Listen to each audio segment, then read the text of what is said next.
Estamos iniciando a sessão de trabalhos de sexta-feira do Centro Espírita Abel Sebastião de Almeida, dia 3 de outubro de 2025, com os trabalhos sendo transmitidos pela Rádio Abel ou TV Abel. Uma vez que as atividades presenciais de sexta-feira foram temporariamente interrompidas. Boa noite, ouvintes da Rádio Abel e espectadores da TV Abel. Como sempre fazemos, vamos ler uma página de preparo que irá nos harmonizar com os estudos da noite de hoje. A página que leremos, do livro Lampadário Espírita, pelo espírito de Joana de Ângeles, na psicografia de Divaldo Pereira Franco, é denominada Imortalidade. E Joana de Ângeles nos diz: a noite sombria da morte sucede à madrugada clarificadora da vida espiritual. Em toda parte estua a vibração miraculosa e pulsante da vida que não cessa. Morre a semente para surgir a planta vitoriosa. Decompõe-se a matéria a fim de nutrir outras formas de vidas. Gasta-se uma estrutura desta ou daquela natureza para ressurgir, mais além, em manifestações novas e expressivas. A serenidade do cadáver humano é enganosa e utópica. Além das células em transformações incessantes, onde se locupletam vibriões, o espírito desperta. Nada nem ninguém. Morrer é somente mudar de estado. A paz das necrópolis é pobreza dos sentidos dos que supõem contemplá-la. A perda da indumentária física não confere prosperidade espiritual nem conduz à ruína desesperadora, senão aqueles que as elaboraram antes. Cada ser desperta consoante viveu, vinculado ou liberto das paixões. A morte pode ser considerada como o despir da aparência e o despertar para a realidade. Ela não apaga o amor que prossegue em cânticos afetuosos, emanando sentimentos que se alongam além das fronteiras do corpo, nem interrompe o intercâmbio do ódio que expele emanações asfixiantes, alongando processos obsessivos de longo e tormentoso curso. Quantos se acostumam à beleza das emoções superiores, escalam os óbices da limitação e atingem excelsas regiões. Aqueles, no entanto, que se fixaram nas paisagens grotescas da animalidade primitiva, acordam envoltos nas paixões que conduziram ao decesso carnal, mais vorazes, mais infelizes, mais atormentados. Não há milagre ante a morte. Não procures os que partiram para a imortalidade, em dias a eles consagrados, nas tumbas onde se diluíram as impressões da forma, pois que lá não os encontrarás. Evita visitá-los nos campos dos despojos carnais, considerando que lá não os encontrarás. Se foram amorosos e bons, libram acima das conjunturas imediatistas. Visitam-te, intercambiam o amor e trabalham, vitoriosos, esperando por ti. Se viveram descuidados, entorpecidos pelo ódio do prazer, dormem o longo sono da consciência aparvalhada, experimentando pesadelos e agonias de difícil tradução para o teu entendimento.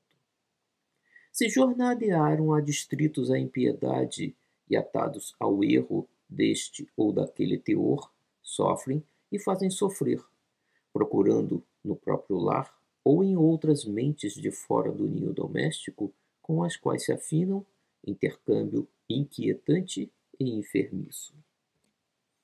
Seja qual for o roteiro por onde transitaram teus afetos, agora, além da carne, ora por eles, pensa neles com bondade e amor. Transforma as moedas que iriam adquirir flores e luzes frágeis demais para os atingirem em leite e pães para crianças famintas, em caldo quente e reconfortante para velhinhos esquecidos nas sombras espessas da miséria, em medicamento refazente para enfermos em agonias e dores tormentosas, em oportunidade de trabalho para pais de família ao desemprego, como homenagem a eles, os teus mortos queridos, que vivem e te bendirão o amor. O que fizeres em memória deles se transformará em lenitivo às suas aflições, atestado inequívoco de afeição que não passará despercebido por eles. Desobstruir gavetas e armários e passa adiante o que conservas como lembrança deles, fazendo-os apegados a esses valores realmente mortos. Teus mortos vivem. Respeita-os, homenageando-os através da bênção da caridade dirigida a outros. Enquanto a saudade macerava os corações atemorizados dos discípulos após os sucessos da tarde trágica de Jerusalém, e a inquietação os sobressaltava pela madrugada do domingo, mulheres piedosas, entre as quais uma ex-cortesã, acorreram ao sepulcro aberto na rocha para visitar o inumado querido, encontrando, porém, a sepultura violada e vazia. Procurando informar-se do que sucedera, a jovem de Magdala defrontou-o, nimbado de safirina e radiosa luz, enquanto ele, sorrindo, saúda-a jubiloso: Maria. Diante dos entes queridos, mortos, recorda Maria de Magdala aflita e Jesus triunfante depois da morte, retornando em incomparável manifestação de imortalidade gloriosa, vencedor das sombras e das dores. Que tenhamos todos uma boa noite e um bom estudo. A todos. Boa noite, amigos do Centro Espírita Abel Sebastião de Almeida. Hoje é dia 3 de outubro de 2025 e o nosso estudo de hoje se refere às questões 154 a 162 do Livro dos Espíritos, com o tema Separação da Alma e do Corpo.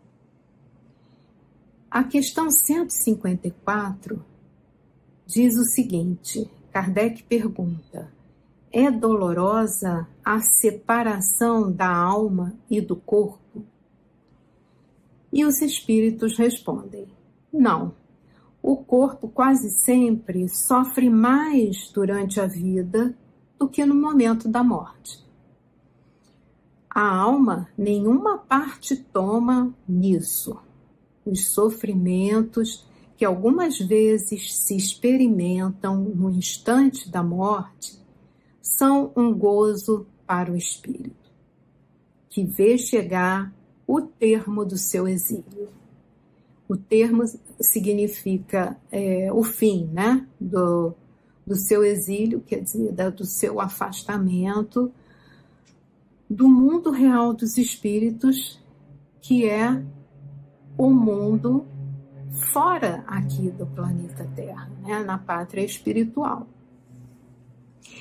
E aí Kardec comenta, né, nessa resposta o seguinte: na morte natural, a que sobrevém pelo esgotamento dos órgãos, em consequência da idade, o homem deixa a vida sem o perceber.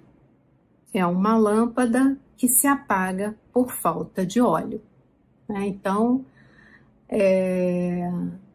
a morte, que é consequência natural do esgotamento dos órgãos, é uma morte bem assim suave, né, em termos de que o desligamento do espírito do corpo físico se dá de uma forma bem amena, né, sem grandes transtornos. E aí a gente vai lá no livro Estudando o Livro dos Espíritos, de Djalma Santos e Ana Maria Spranger, onde eles comentam que a morte, de um modo geral, ela não impõe nenhum tipo de sofrimento à pessoa que morre, a não ser em pessoas com comprometimentos sérios no campo da vida, que, ao se aproximar a hora fatal, se desesperam por ter de enfrentar o desconhecido, surgindo então o arrependimento tardio, que com certeza causa dor e sofrimento. Então, para aquelas pessoas que tiveram uma trajetória de vida no bem, não acontece esse desespero, esse arrependimento, porque elas tiveram as suas tarefas cumpridas, né? E aí eles continuam explicando o seguinte: as pessoas que fizeram as suas tarefas, cumpriram com as suas, os seus planejamentos, né? Planejamentos que foram elaborados antes da reencarnação, elas nada sofrem e a morte se assemelha a um sono profundo para acordar no mundo espiritual, amparadas pelos seus entes queridos que já estavam aguardando por elas, né? Então, é uma transição bem fácil, né? Sem grandes transtornos, para aqueles que cumpriram as suas metas dentro da reencarnação, né?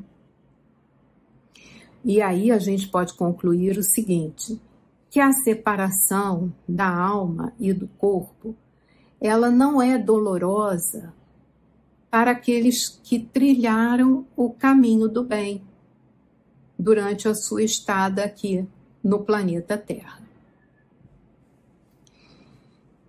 E aí, na questão 155, Kardec pergunta: como se opera a separação da alma e do corpo? E os espíritos respondem: rotos os laços que a retinham, ela se desprende. Então, uma vez que os laços que ligam o corpo físico, né, à alma, ao espírito, esses laços estando desfeitos, né, essa transição é bem rápida. E aí, como Ana Maria e Djalma, eles comentam, né, sobre essa resposta, o princípio vital que animava o corpo físico estando extinto, quer dizer, acabou esse princípio vital, ele então permite ao perispírito, que fazia a intermediação com o corpo, ser retirado pelo espírito. Assim, os laços que faziam a união entre espírito e perispírito e corpo físico, eles são rompidos. Quanto tempo, né, a gente pode se perguntar, quanto tempo que dura esse processo? Aí a resposta é a seguinte: depende do grau de evolução do espírito. Se for, por exemplo, um suicida, uma pessoa ligada à sensualidade, avarento, criminoso de qualquer espécie, egoísta, orgulhoso, maledicente, traidores, e também aqueles que se apegam demasiadamente aos bens materiais, aos bens da terra, né? Nesses casos, então, a separação é mais demorada e também é mais dolorosa. Precisamos nos preparar para esse momento de separação do corpo físico, né? E que nós sabemos, né, que essa separação ela pode acontecer a qualquer momento, né? Nós não sabemos o momento que vamos partir. Essa partida ela pode acontecer a qualquer momento. Então, nós precisamos nos preparar. Precisamos educar nossos sentimentos, procurando vencer nossas fraquezas, nossas imperfeições, durante a nossa estadia aqui na Terra, no corpo físico. Conseguimos passar se a gente fizer isso, nós vamos conseguir passar por esse estágio de forma menos penosa. Tá? Vai ser mais fácil a gente passar por essa transição. Sabemos que essa dificuldade, ela acontece ainda porque a Terra é um planeta de provas e expiações. Pelo que nós estudamos na doutrina espírita, através das obras de Kardec, codificadas, né, por Kardec, nos mundos mais evoluídos do que a Terra, essa transição ela acontece de forma mais rápida e menos dolorosa. Mas aqui na Terra, como a matéria ainda exerce uma atração muito forte, né, sobre o espírito, então essa transição ela é mais dolorosa, mais difícil, e depende também do grau de evolução de cada um, né? Na questão 156, Kardec pergunta: a separação definitiva da alma e do corpo, ela pode ocorrer antes da cessação completa da vida orgânica? Quer dizer, essa separação ela pode acontecer antes que a vida orgânica tenha acabado por completo?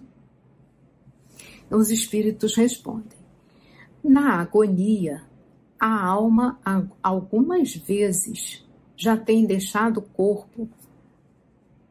Nada mais há que a vida orgânica.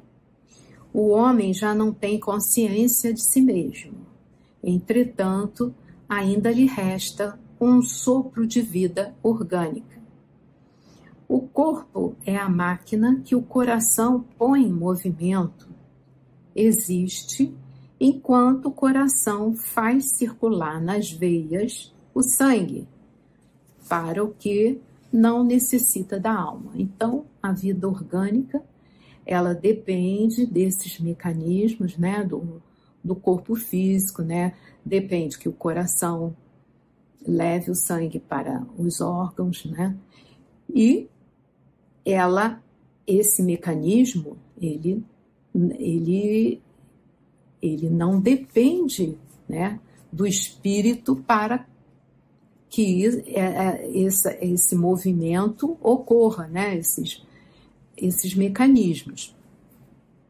E aí a gente vai ver nos comentários de Djalma e Ana Maria que mesmo nos casos onde acontece assim, por exemplo, um coma profundo, que pode durar muito tempo, ainda assim, apesar do corpo físico estar assim, vamos dizer, paralisado, né?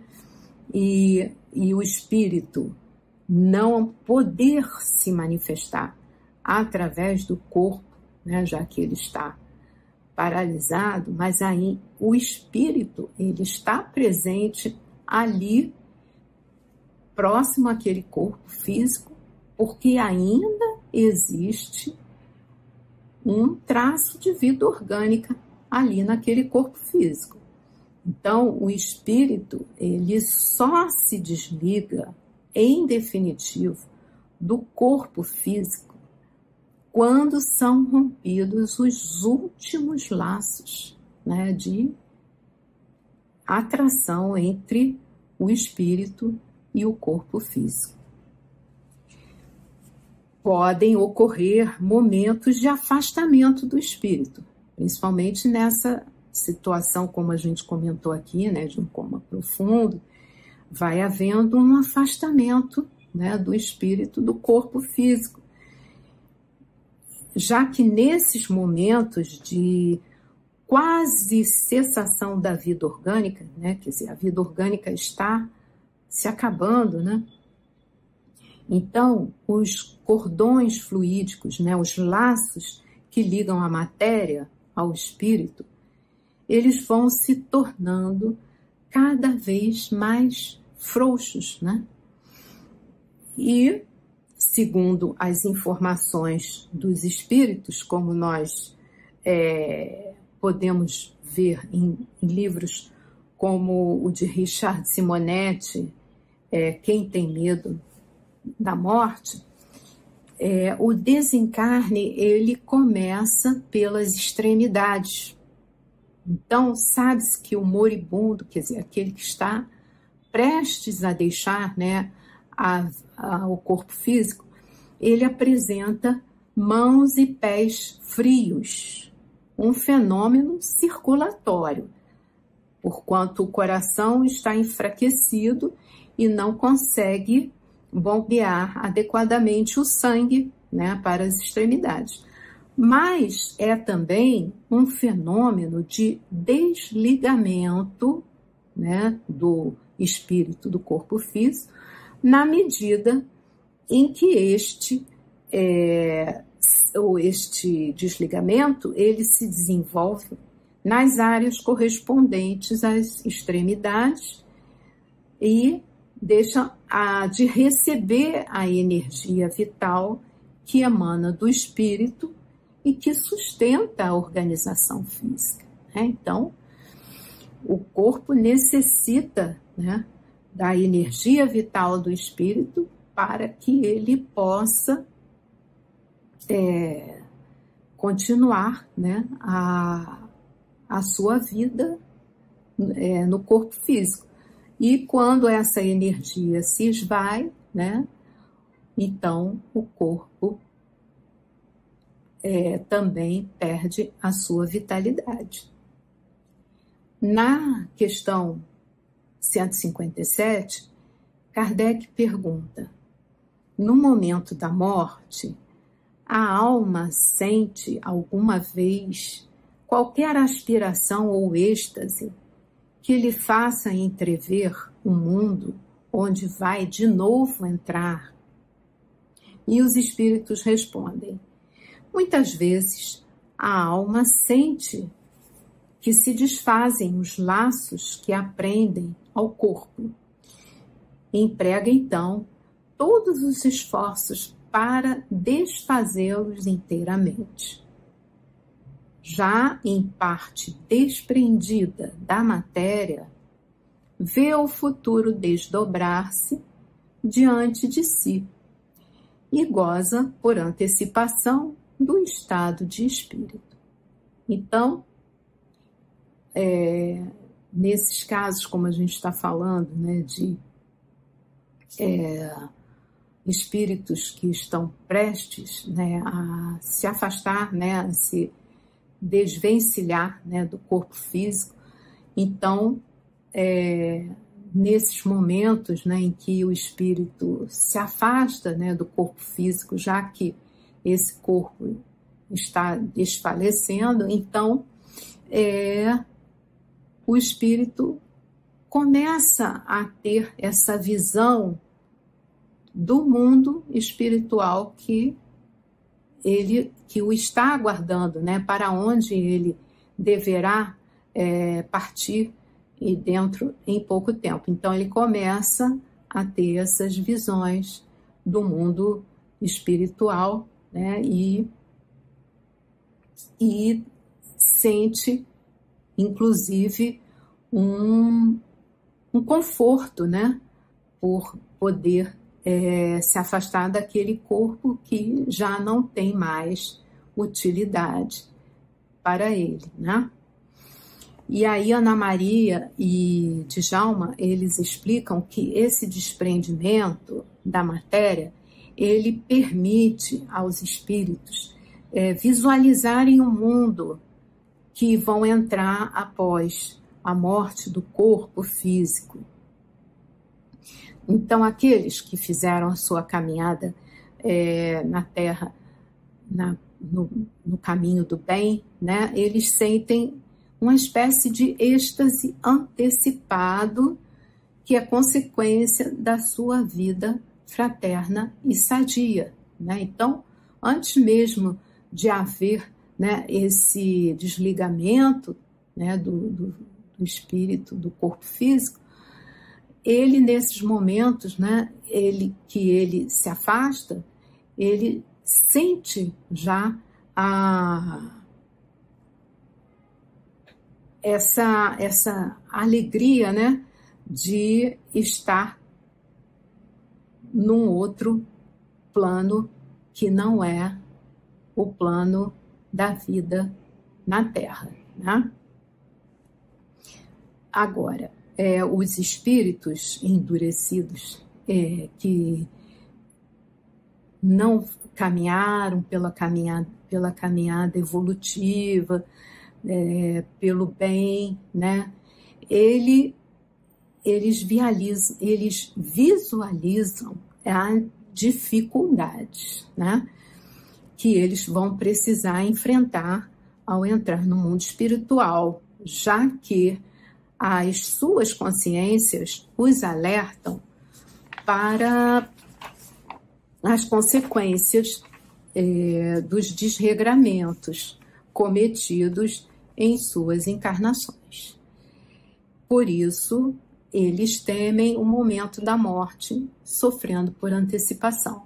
Então, enquanto aqueles que fizeram uma caminhada em busca da melhoria, da evolução, do progresso, no bem, né, eles, nesses momentos finais, né, eles têm essa alegria nesses momentos em que já começam a se afastar do corpo físico, né? Aqueles que não fizeram uma caminhada evolutiva boa, pelo contrário, né, escolheram um caminho que não foi adequado, que não foi aqueles que eles haviam se comprometido, né, antes de reencarnar, a fazer, né, a sua caminhada no bem, mas não conseguiram realizar os seus compromissos. Então, nesses momentos de afastamento, né, do espírito do corpo físico que já está desfalecendo, eles têm, então, uma preocupação, né, porque eles pressentem que terão que prestar contas, né, dos compromissos que não foram cumpridos, né? As consciências alertam, né, que eles estão em débito, né, com o seu planejamento anterior, né, antes da reencarnação. E aí eles, ao invés de terem essa visão, né, boa, tranquila, né, do mundo espiritual, eles têm uma antecipação de sofrimento, né? Na questão 158, Kardec pergunta: o exemplo da lagarta, que primeiro anda de rastos pela terra, depois se encerra na sua crisálida, em estado de morte aparente, para enfim renascer com uma existência brilhante, pode dar-nos a ideia da vida terrestre, do túmulo e, finalmente, da nossa nova existência? E aí os espíritos respondem: uma ideia acanhada. A imagem é boa, todavia cumpre não seja tomada ao pé da letra, como frequentemente vos sucede. Então, os espíritos estão dizendo o seguinte, que essa imagem, né, essa que Kardec está sugerindo, né, da lagarta, e que depois está na crisálida e que depois ela renasce, né, com uma existência brilhante, saindo da crisálida, voando, né? Então, é uma ideia, assim, vamos dizer, um pouco acanhada, quer dizer, não é exatamente a noção real, né, do que acontece com o espírito que se separa do corpo físico no momento da morte, né? Então, Djalma e Ana Maria, eles nos explicam que a morte é uma transformação espiritual muito além das dimensões humanas. Por isso, exige um preparo para esperá-la no campo dos sentimentos, dos relacionamentos, do trabalho. Quer dizer, uma preparação complexa, né? Quer dizer, então, aqui eles estão explicando que não é exatamente como essa situação, né, da lagarta, depois na crisálida e depois quando ela passa para o estado já de uma borboleta, né, voando. Não é uma coisa assim só física, né? A educação, né, dos sentimentos, o nosso empenho em vencer os nossos vícios, as nossas dificuldades de outras vidas, é muito importante para que o nosso espírito possa evoluir, né? Então, eles continuam falando, o que precisamos fazer é não nos comprometermos diante da vida, das pessoas, conquistando laços fraternos que serão, na vida espiritual, os nossos verdadeiros valores.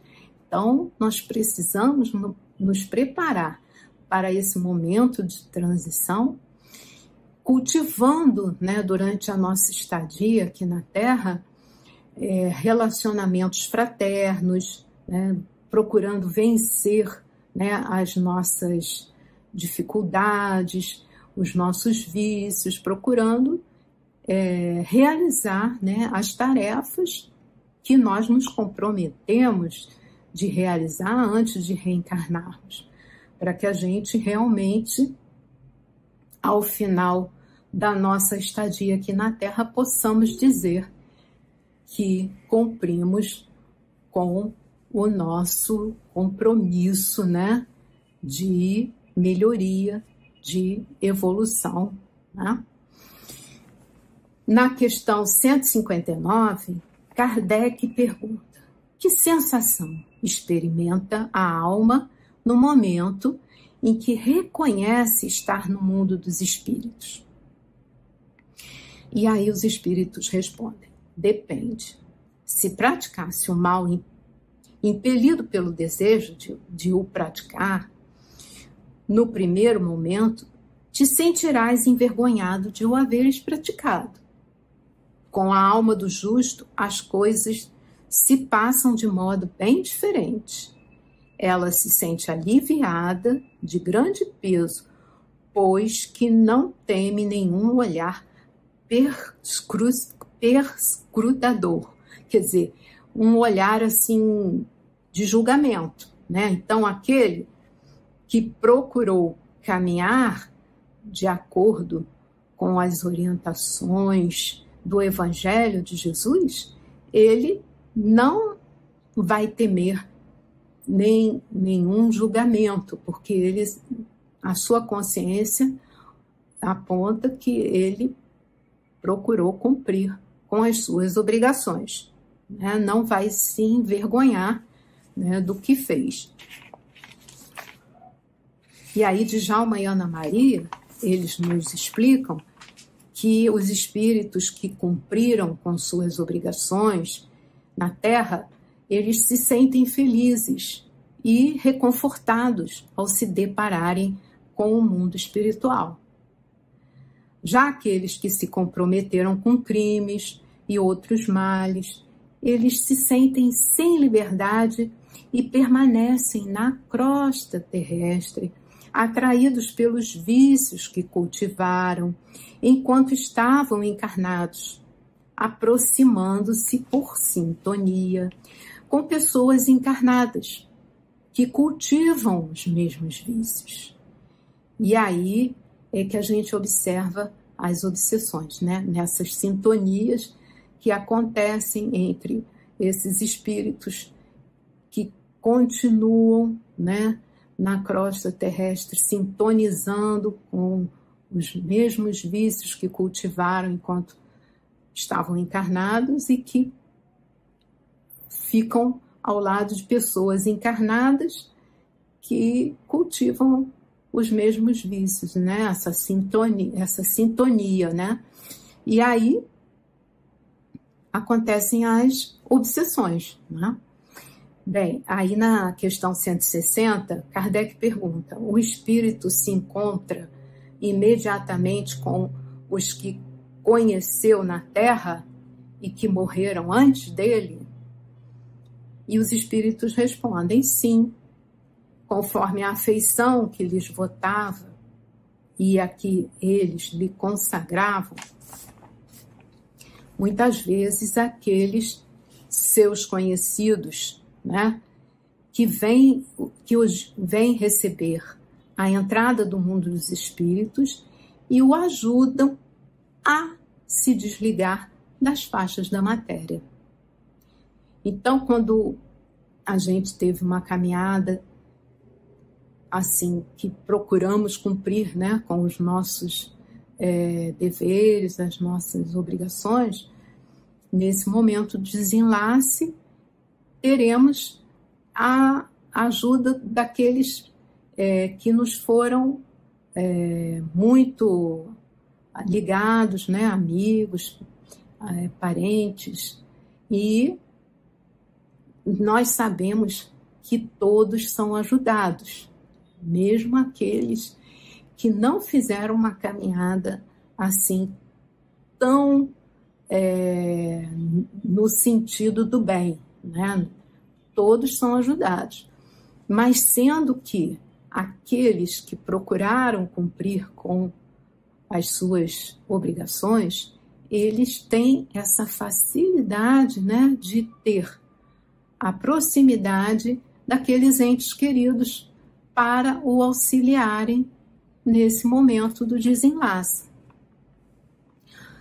Encontra-se também, né, com muitos dos que conheceu e perdeu de vista durante a sua vida terrena, vê os que estão na erraticidade, como vê os encarnados e os vai visitar. Então, aquele espírito que já está num patamar, né, mais evoluído, ele consegue, né, ver também os encarnados, visitar aqueles que lhes são queridos, né? Porque ele está numa situação melhor, né? Aí Ana Maria e Djalma, eles nos esclarecem que se o espírito tem merecimento, isto é, se ele trilhou o caminho do bem enquanto estava encarnado, com certeza ele verá seus entes queridos que partiram antes dele. E também ele poderá vir à Terra para visitar parentes e amigos. O mesmo não acontece com aqueles espíritos que se deixaram levar pelo mal.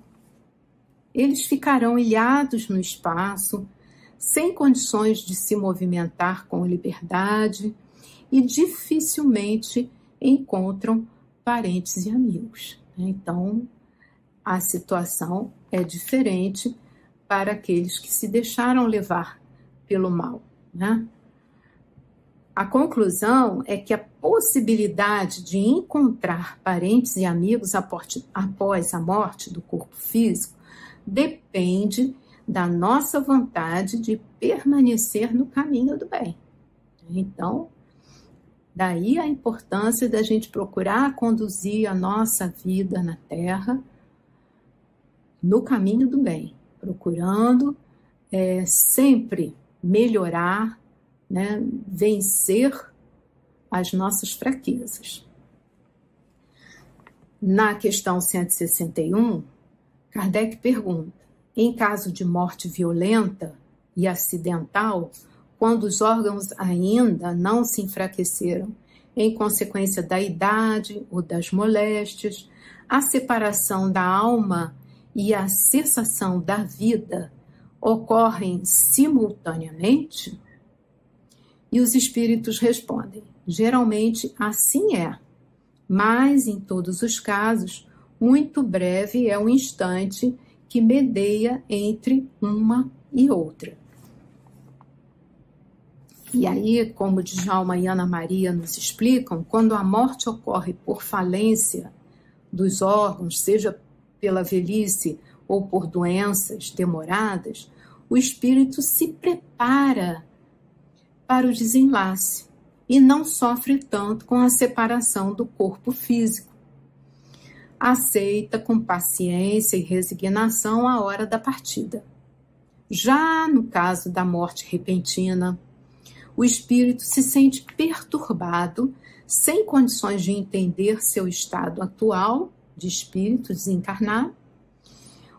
Os órgãos, principalmente se essa morte foi provocada, né, não fazia parte do seu planejamento de encarnatório, né, então o fluido vital, né, ainda permanece no corpo físico por mais tempo, dificultando o desligamento, que ainda não era a hora da partida. Então, isso torna o desligamento mais difícil. Na questão 162, Kardec pergunta: após a decapitação, por exemplo, conserva o homem por alguns instantes a consciência de si mesmo? E os espíritos respondem: não. Raro a conserva durante alguns minutos até que a vida orgânica tenha sido extinta completamente. Mas também, quase sempre, a apreensão da morte o faz perder aquela consciência antes do momento do suplício. E aí, Ana Maria e Djalma, eles nos explicam que esse tipo de morte, que é uma morte violenta, né, é acompanhado por perturbação quando o espírito perde a consciência de si mesmo, já que o fluido vital que anima o corpo físico demora um tempo para ser extinto completamente, né? Então, é uma morte violenta, que muitas vezes foi provocada por guerras, por situações assim de tragédia, né? E que o desenlace é muito mais difícil. E aí nós fomos lá naquele livro do Simonetti, né, Quem Tem Medo da Morte, no capítulo Dificuldades do Retorno. E aí ele diz assim: a progressiva debilidade do paciente, levando à inconsciência, representa uma espécie de anestesia geral para o espírito, que, com raras exceções, dorme para morrer, não tomando conhecimento da grande transição. Indivíduos equilibrados, com ampla bagagem de realizações no campo do bem, superam a anestesia da morte e podem perfeitamente acompanhar o trabalho dos técnicos espirituais. Isso poderá ocasionar-lhes algum constrangimento, como um paciente que presenciasse uma delicada intervenção cirúrgica em si mesmo, mas lhes favorecerá a integração na vida espiritual. Consumado o desligamento, situar-se-ão plenamente conscientes, o que não ocorre com o homem comum, que, dormindo para morrer, sente-se aturdido ao despertar, empolgado por impressões da vida material, particularmente aquelas relacionadas com as circunstâncias do desencarne. Companheiros familiarizados com as manifestações de espíritos sofredores em reuniões mediúnicas conhecem bem esse problema.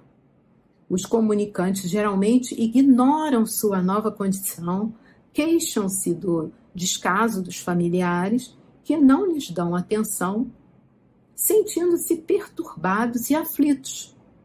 Despreparados para a grande transição, não conseguem libertar-se das experiências da vida material, situam-se como peixes fora d'água ou, mais exatamente, como estranhos, doentes mentais, vivendo num mundo de fantasia na intimidade de si mesmos. Então, nas mesas de dialogação, nós nos deparamos muitas vezes com essa situação de espíritos que não têm consciência ainda do seu estado de espírito desencarnado. E aí Simonetti continua: a dissipação desse turvamento mental pede concurso do tempo, né? Então é necessário um tempo nas mesas de dialogação. Muitas vezes são necessárias mais de uma conversa, né, para que o espírito tome consciência, né, de que ele não está mais encarnado, né? Então é um trabalho que exige tempo. O amparo dos benfeitores espirituais e as preces de familiares e amigos podem apressar o esclarecimento, mas fundamentalmente este estará subordinado ao seu grau de comprometimento com as fantasias humanas e a capacidade de assimilar as novas realidades. O despreparo para a morte caracteriza multidões que regressam todos os dias sem a mínima noção do que as espera, após decênios de indiferença pelos valores mais nobres.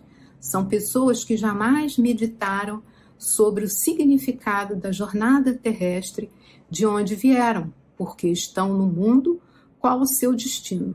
Sem a bússola da fé e a bagagem das boas ações, situam-se perplexas e confusas. Então, quem tem a doutrina espírita para esclarecimento, né, consegue passar por esse momento, né, de separação do corpo físico do espírito de uma forma mais assim esclarecida, né? Mas também é importante a caminhada no bem, como ele explica aqui, a bússola da fé e a bagagem das boas ações. Isso é muito importante para que essa transição seja mais rápida e menos dolorosa. Nesse aspecto, forçoso reconhecer no Espiritismo um abençoado curso de iniciação às realidades além-túmulo. O espírita, em face das informações amplas e precisas que recebe, certamente aportará com maior segurança no continente invisível, sem grandes problemas para identificar a nova situação, embora tais benefícios não lhe confiram o direito de ingressar em comunidades venturosas. Isso dependerá do que fez e não do que sabe.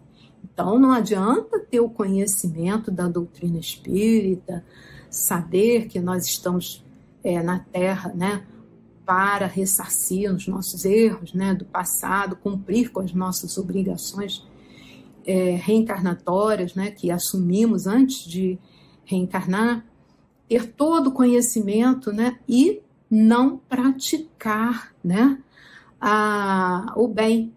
Isso aí não adianta ter o conhecimento se a nossa vida não foi pautada no bem. O balanço da morte definirá se temos condições para pagar o ingresso em regiões alcandoradas com a moeda da virtude, e o espírita certamente será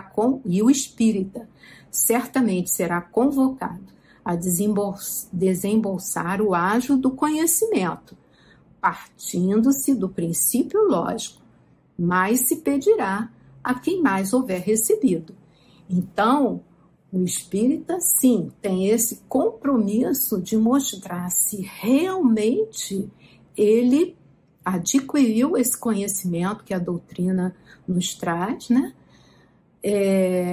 Se colocou em prática, né, todas as orientações de fazer o bem. Se ele ter só o conhecimento, não adianta. Ele precisa ter colocado em prática, né, esse conhecimento e ter sido uma pessoa do bem.